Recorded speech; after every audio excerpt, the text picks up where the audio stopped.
მოგესალმებით. მე პირველ რიგში მინდა სამძიმრით დავიწყო გუშინ ხანძრის ჩაქრობის დროს თბილისში ვაკის რაიონში დაიღუპა მეხანძრე მაშველი გიორგი ლალაშვილი. მე მინდა მიუსამძიმრო მის ოჯახს, კოლეგებს, მეგობრებს, ახლობლებს. მინდა სამძიმარი გამოთქვა ამასთან დაკავშირებით. მინდა შევეხო პოლიტიკურ თემებს. თქვენ იცით, რომ საკმაოდ მძიმე დღეები ჰქონდა ჩვენს ოპოზიციას. გასული კვირის განმავლობაში ჯერ იყო ევროსაბჭოს გენერალური მდივნის ვიზიტი საქართველოში, რამაც მათ მძიმე დარტყმა მიაყენა, რაც შემდეგ გამოჩნდა მათი კომენტარებიდან და ამას დაემატა იუთოდ ოდირის ანგარიში, რომელიც რეალურად ადასტურებს, რომ საქართველოში წარმატებით შედგა საპარლამენტო არჩევნები.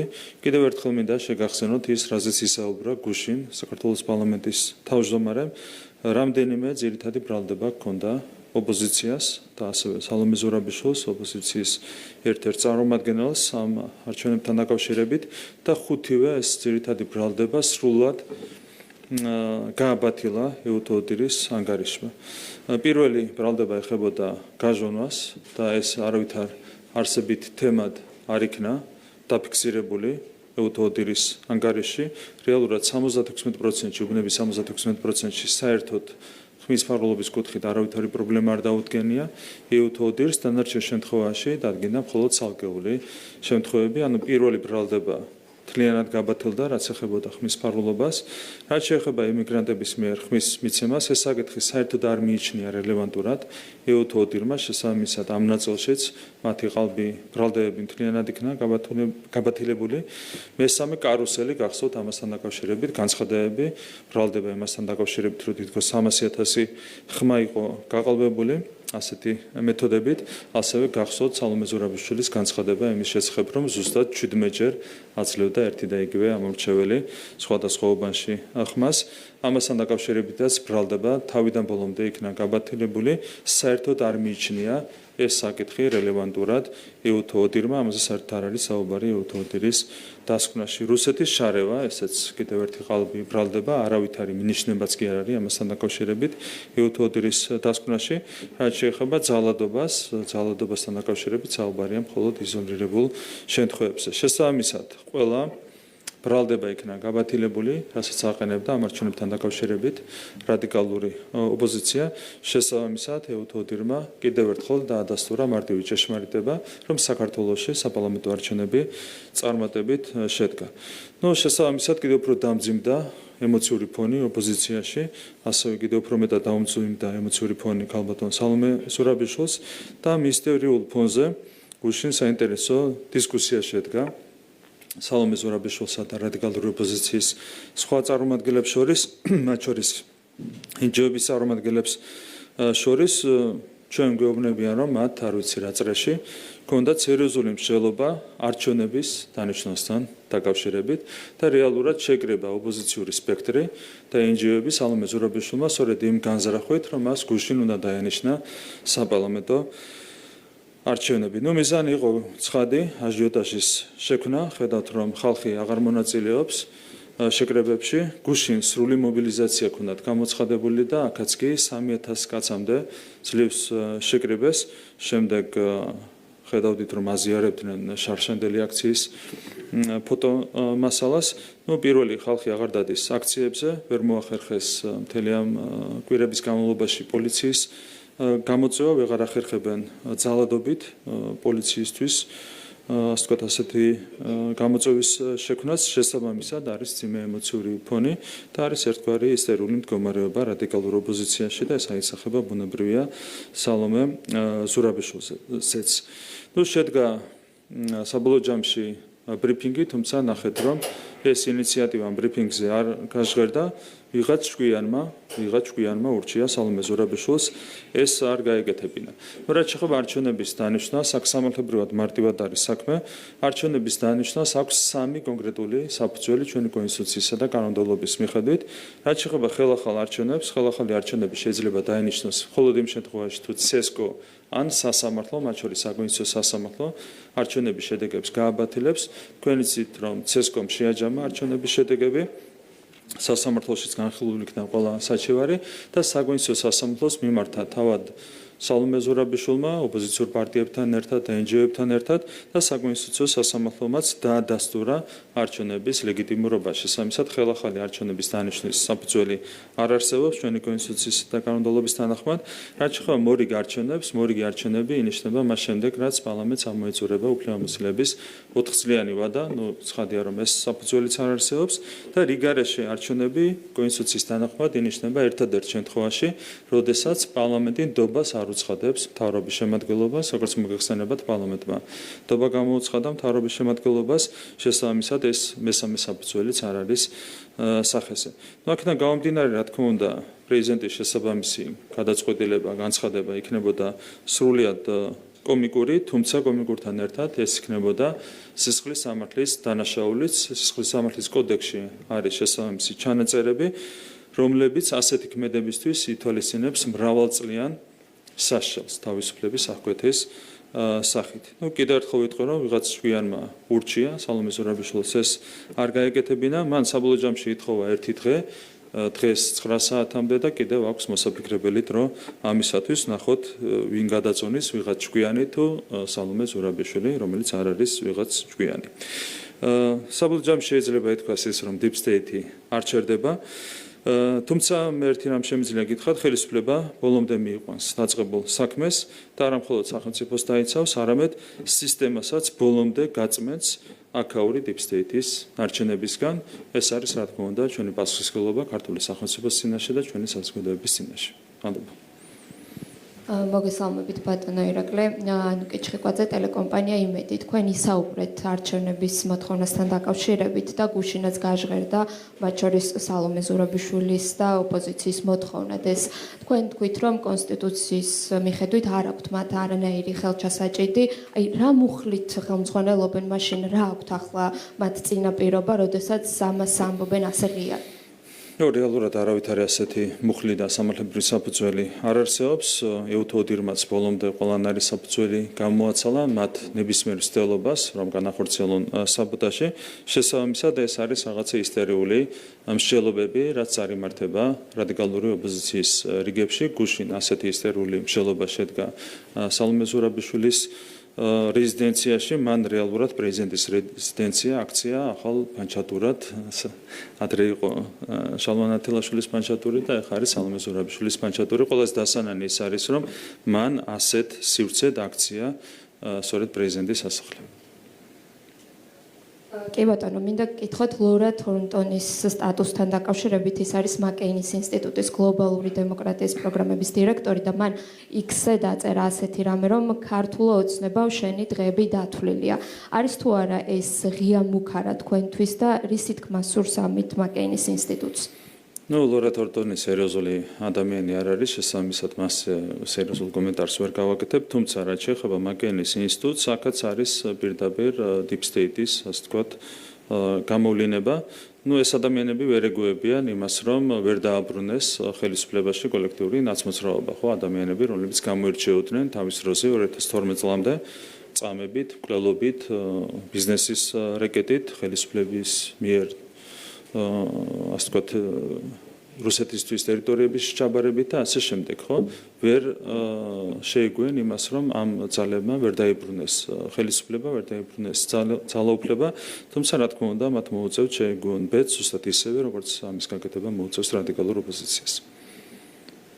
ერთსაც გკითხავთ, თქვენ ისაუბრეთ ეუთოდირის დასკვნასთან დაკავშირებით და თქვით, რომ ბრალდებები, რომელსაც ვისმენთ ოპოზიციისგან, ამ დასკვნამ ხაზი გადაუსვა ამ ბრალდებებს. მაშინ რატომ ხდება, რომ თითქოს რაღაცნაირად სხვანაირად აღიქვამენ ამ დასკვნებს და საკუთარ ინტერესებს არგებენ ამ დასკვნას? სხვა რა უნდა ქნან, ხო? რეალურად ცივიწყალი გადაასხა ეუთოდირის დასკვნამ, მათ ასე ვთქვათ ყველა გზავნილს არჩევნების გაყალბებასთან დაკავშირებით სხვა არაფერი აქვს დარჩენილი. შესაბამისად, იძულებული არიან ისაუბრონ ტყუილებით საზოგადოების წინაშე, მათ ყოველთვის ახასიათებდათ ასეთი საუბარი, შესაბამისად, აქ ახალი ბუნებრივი არაფერია. გამარჯობა, იზი გურნაძე, რუსთავი. ბატონო ირაკლი, ისაუბრეთ თქვენ სალომე ზურაბიშვილთან დაკავშირებით, თუმცა მან გუშინ ასევე ხაზი გაუსვა იმას, რომ საჭიროა ახალი გეგმა და ამ გეგმას თავად არქმევს შეტევის სტრატეგიას. ახსენეთ ასევე ერთი დღე, ვიცით მისი მოწოდების შესახებ, საინტერესოა რა სიტყვის ასე აღნიშნეთ. თქვენც რა მოლოდინი გაქვთ მის გეგმებთან დაკავშირებით და როგორ შეაფასეთ ზოგადად თუნდაც აი ამ ახალ სტრატეგიას, რასაც სალომე ზურაბიშვილი ასახელებს გამოსწავლად? სერიოზული არაფერი არ არის ამ ეგრეთ წოდებულ გეგმაში. ერთი კვირაც აღარ აქვს დარჩენილი საკუთარ თანამდებობაზე სალომე ზურაბიშვილს.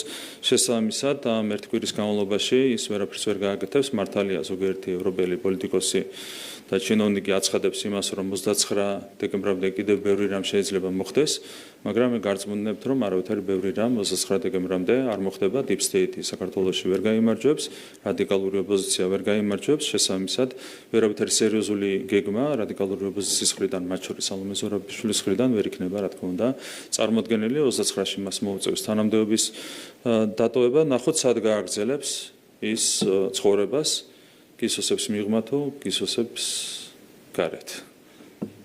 მე მგონია, რომ ასე ყოფა გონიერება იმისათვის, რომ არ დაარღვევოს სისხლის სამართლის კოდექსის ნორმები.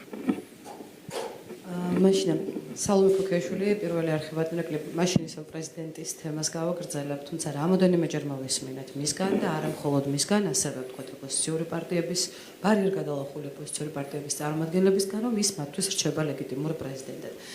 ან რა პროცესების განვითარებას უნდა ველოდოთ, მაგალითად იგივე 29 დეკემბერს, როდესაც თქვათ ახალი პრეზიდენტის ინაუგურაცია უნდა შედგეს და ხომ არ შეიძლება მაგალითად ვიხილოთ ერთგვარი ახალი ალამუთის სცენარის განვითარება, რომელსაც დაგვიწყოთ 4 წლის წინ მადლობით თვალს. აქ დიდი რესურსი მათ, რა თქმა უნდა, არ აქვთ, სპეციფიკა განსხვავებულია, ხო? ის იყო პარტიული ოფისი და განსხვავებული ვითარება იყო. აქ საუბარია პრეზიდენტის რეზიდენციაზე. აქაც მე კიდევ ერთხელ გამიმერებ ერთ რამეს. მე დარწმუნებული ვარ, რომ ასე იყოფა გონიერება იმისათვის, რომ არ დაარღვიოს სისხლის სამართლის კოდექსის ნორმები. იმ შემთხვევაში თეორიულად რო წარმოვიდგინოთ იგივე სცენარი, რაც განვითარდა თავის დროზე მილიას დაკავების შემთხვევაში, რომ წარმოვიდგინოთ, რომ ის გამაგრდა პრეზიდენტის რეზიდენციაში, ამ შემთხვევაში ესეც არის პირდაპირ სისხლის სამართლის კოდექსით გათვალისწინებული დანაშაული. კიდევ ერთხელ გამიმერებ, რომ 72 წლის ქალის ციხეში გაშვება შეიძლება არ მოუნდეს არავის, მაგრამ ასეთი ქმედებით ის გაწირავს ყველა იმ ადამიანს, ვინც მასთან ერთად იქნება ასეთი სცენარის შემთხვევაში პრეზიდენტის რეზიდენციაში.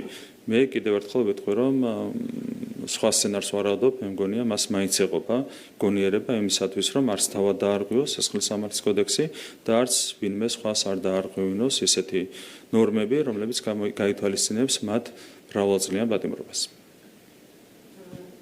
კიდევ ერთ შეკითხვა მექნება, თქვენ საუბრობთ იმაზე, რომ და ხშირად გითხოვთ, რომ თვისობრივი ცვლილებები იქნება 20-იანვრის შემდგომ საგარეო ველზე.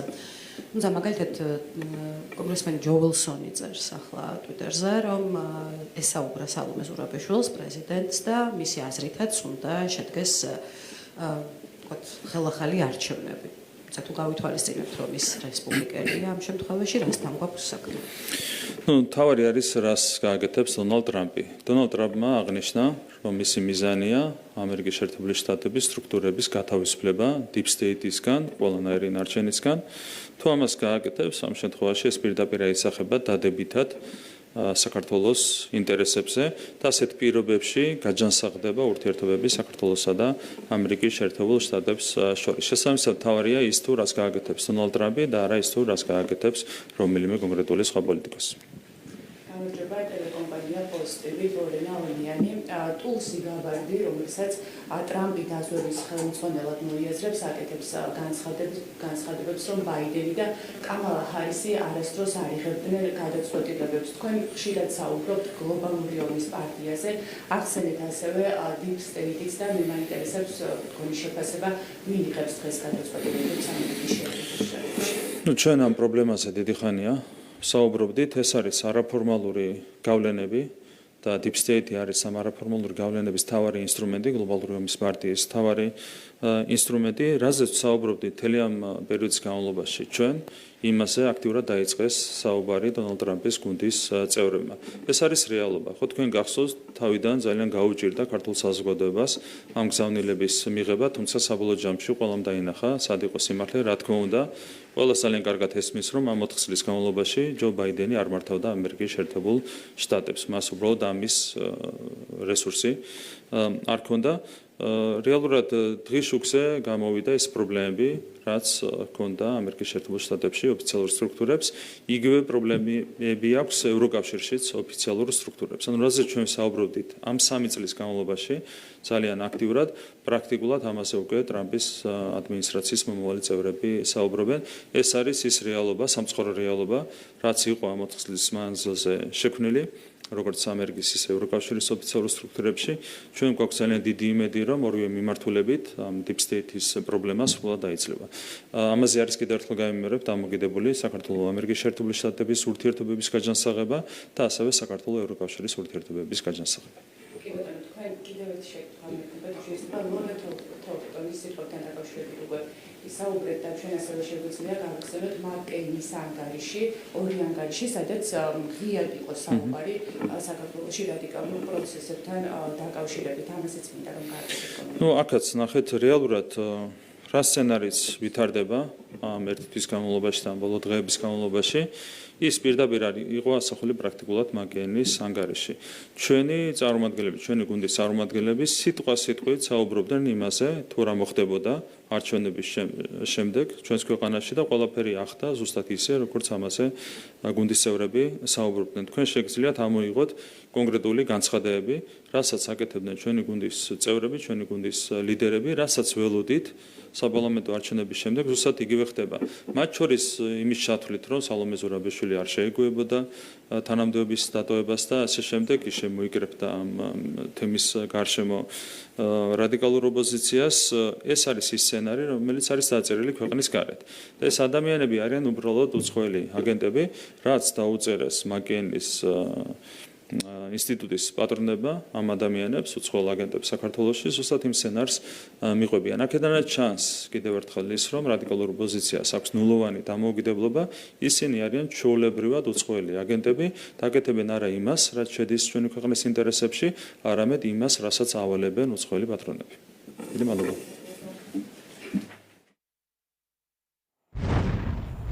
პირდაპირ ეთერში მოისმინეთ